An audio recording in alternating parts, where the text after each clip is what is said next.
Sandali lang, bago ka bumangon at humarap sa mundo, pakinggan mo muna ito. Magandang umaga, ang araw na ito ay bagong simula, bagong pagkakataon at bagong pag-asa.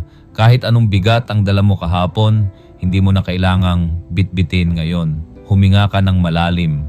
Kaya mo ang araw na ito. May lakas kang hindi mo pa nagagamit, may tapang kang mas malakas kaysa sa takot mo.